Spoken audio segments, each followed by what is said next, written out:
Hello বন্ধুরা, আসসালামু আলাইকুম। আশা করছি আপনারা সবাই অনেক অনেক ভালো রয়েছেন। তো আপনাদের মধ্যে অনেকে আছেন যারা কিনা কম বাজেটের মধ্যে ভালো একটা স্মার্টফোন কিনতে যাচ্ছেন। তো তাদের জন্য আমরা আজকে নিয়ে আসছি গ্যালাক্সি M12, যেটা কিনা বাজেট ফ্রেন্ডলি অ্যান্ড আপনার ব্যাটারি ব্যাকআপও ভালো পাচ্ছেন, মোটামুটি পারফরমেন্স ওভারঅল সব কিছুতেই ভালো পাচ্ছেন। তো এই ফোনটা আমরা আজকে রিভিউ করব অ্যান্ড আনবক্সিং। তো চলুন শুরু করা যাক। প্যাকেটের উপরে আপনারা নিশ্চয়ই দেখতে পাচ্ছেন গ্যালাক্সি M12 একটা ব্র্যান্ডিং করা রয়েছে। অ্যান্ড আপনারা যদি অফিসিয়াল স্যামসাংয়ের শোরুম থেকে ফোনটি পারচেস করেন তাহলে কিন্তু 1 বছরের ওয়ারেন্টি আপনারা পেয়ে যাচ্ছেন। ফোনটা কিন্তু আমাদের হাতে যে ফোনটা এখন রয়েছে সেটা কিন্তু 6128 ভ্যারিয়েন্ট, যেটা কিনা আমরা বাংলাদেশ থেকেই পারচেস করেছি। তো ওপেন করার পরে আপনারা দেখতে পাচ্ছেন আমাদের হাতে যে ফোনটি রয়েছে সেটা কিন্তু ব্লু কালারের ভ্যারিয়েন্ট। সো ব্লু কালারটা কিন্তু অনেক ভালো দেখাচ্ছে অ্যান্ড লাইটিংয়ের মধ্যে অনেক ভালো একটা স্ট্রাকচারও দিয়েছে তারা।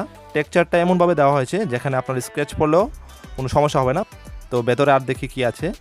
কাগজটা ওপেন করার পরে আমরা পেয়ে যাচ্ছি একটা পাওয়ার অ্যাডাপ্টর। আমরা কিন্তু অ্যান্ড সিম এজেক্টর। আমরা কিন্তু পাওয়ার অ্যাডাপ্টরের সাথে হেডফোন পাচ্ছি না বা ইয়ারফোন পাচ্ছি না।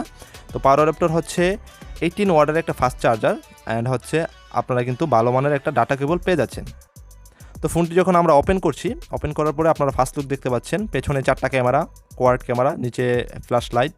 পাশের দিকে কিন্তু ডেডিকেটেড সিম কার্ড স্লট দেওয়া আছে, যেখানে আপনার 2টা সিম সাথে একটা মেমোরি কার্ড ইউজ করতে পারবেন, যেটা খুব দারুণ একটা ব্যাপার। আর ডান পাশে রয়েছে সাইড মাউন্টেড ফিঙ্গারপ্রিন্ট, যেটা কিনা আপনারা ফিঙ্গারপ্রিন্ট ইউজ করতে পারবেন, সাইডে দেওয়া আছে। তো এটা মোটামুটি বাজেট ফ্রেন্ডলি, সব মোবাইলেই সাইডে দেওয়া থাকে। আর এটা মোটামুটি ভালো মতোই কাজ করছিল, আমরা যেটা চেক করেছি। ফোনের নিচের দিকে আপনারা পেয়ে যাচ্ছেন speaker grill, type C port and হচ্ছে 3.5 mm এর একটা মাইক্রোফোন জ্যাক, যেটার মাধ্যমে আপনারা মাইক্রোফোন অ্যান্ড হেডফোন, ইয়ারফোন এগুলো ইউজ করতে পারবেন। অ্যান্ড হচ্ছে আমরা এখন মোবাইলের সেটিংয়ে যাব। ওকে, সেটিংয়ে যাওয়ার পরে আপনারা কিন্তু দেখতেই পাচ্ছেন এখানে কিন্তু বিল্ট ইন অ্যান্ড্রয়েড 11 দেওয়া আছে, সাথে 1 UI 3.1 এর একটা আপডেট ভার্সন দেওয়া আছে, যেটা কিনা খুবই স্মুথ অ্যান্ড আপনাদের অপারেটিং সিস্টেমটা কিন্তু আপনারা চালিয়ে অনেক মজা পাবেন, অনেক স্মুথ। আর এখানে কিন্তু দারুণ একটা ব্যাপার, এখানে হচ্ছে আপনাদের 90 হার্জের একটা রিফ্রেশ রেট দেওয়া আছে, যেখানে অন্য ফোনের মধ্যে 60 হার্জের রিফ্রেশ রেট দেওয়া থাকে, এখানে কিন্তু আপনারা 90 হার্জের রিফ্রেশ রেট পেয়ে যাচ্ছেন, যেটা গেমিংয়ের জন্য অনেক ভালো। গেমিং করতে গেলে কিন্তু অনেক স্মুথ ডিসপ্লে দরকার, যেখানে টাচ রেসপন্স ভালো দরকার। তো 90 হার্জে অবভিয়াসলি টাচ রেসপন্স আপনারা খুব ভালো পাবেন।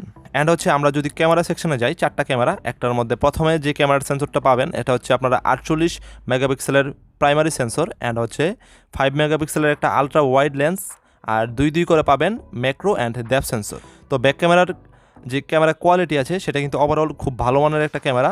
আর ফ্রন্ট ক্যামেরা হিসেবে আপনারা পাচ্ছেন 8 মেগাপিক্সেলের একটা আলট্রা ওয়াইড লেন্স, যে ক্যামেরার ছবির কালার, তারপরে ডিটেলস সব কিন্তু মোটামুটি ভালো মানের ছিল।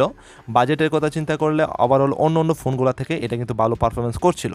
তো পিছনে একটা ব্যাড নিউজ, সেটা হচ্ছে ক্যামেরার মধ্যে কিন্তু পিছনে 4K আপনারা ভিডিও রেকর্ডিং পাচ্ছেন না, সেখানে 180 ভিডিও রেকর্ডিং আপনারা পাচ্ছেন। আর ফ্রন্ট ক্যামেরাতে আপনারা কিন্তু 180pর ভিডিও রেকর্ডিংয়ের সাপোর্ট পেয়ে যাচ্ছেন। তো পেছনের ক্যামেরাতে আমার মনে হয় যে 4K দেওয়া উচিত ছিল। অ্যান্ড ক্যামেরার স্যাম্পল কিন্তু আপনারা দেখতে পাচ্ছেন। তো পেছনের ক্যামেরার আলট্রা ওয়াইড লেন্স, কিন্তু লেন্সের যে ছবিগুলো রয়েছে সেগুলো কিন্তু মোটামুটি ভালো মানের ডিটেলস ক্যাপচার করতে পারছিল অ্যান্ড কালারও ঠিকঠাক ছিল।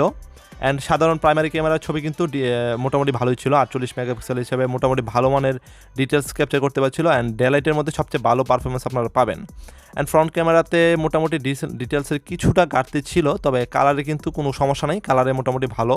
আর ভিডিও রেকর্ডিংয়ের ক্ষেত্রে পিছনের ক্যামেরাটা আমার মনে হয় একটু পিছিয়ে থাকবে, যদিও 180p দেওয়া হয়েছে 4K না দেওয়ার কারণে। তো এবার মেইন কথায় আসি, ফোনের যে চিপসেট ইউজ করা হয়েছে, ফোনের চিপসেট হচ্ছে স্যামসাংয়ের যে নিজস্ব চিপসেট এক্সিনোস 850 যে চিপসেটটা রয়েছে সেটা কিন্তু 8 ন্যানোমিটারে বিল্ড করা। তো সেটার মধ্যে আপনারা টপ স্পিড পেয়ে যাচ্ছেন 2.0 গিগাহার্টজ। মানে এটা কিন্তু এই চিপসেটটা কিন্তু মোটামুটি ভালো ফ্ল্যাগশিপ ফোনে ইউজ করতো তারা, এখন কিন্তু তারা বাজেট ফ্রেন্ডলি ফোনের মতো ইউজ করছে। তো যেহেতু একটা প্রিমিয়াম চিপ তারা ইউজ করা হয়েছে, সেহেতু কিন্তু আপনারা মোটামুটি ভালো মানের গেমিং এক্সপিরিয়েন্সটা পাবেন। আর জিপিও হিসাবে থাকছে মালির G52 জিপিও। তো গেমিংয়ের জন্য সম্পূর্ণ ডেডিকেটেড একটা আলাদা ভিডিও নিয়ে আসবো আমরা আপনাদের জন্য, সেজন্য অবশ্যই আমাদের চ্যানেলটিকে সাবস্ক্রাইব করে পাশে থাকা বেল আইকনটিকে বাজিয়ে দিবেন। অ্যান্ড ভিডিওটি যদি আপনাদের ভালো লাগে অবশ্যই একটা লাইক করবেন অ্যান্ড আপনাদের মতামত জানাতে পারেন আমাদের কমেন্ট বক্সে।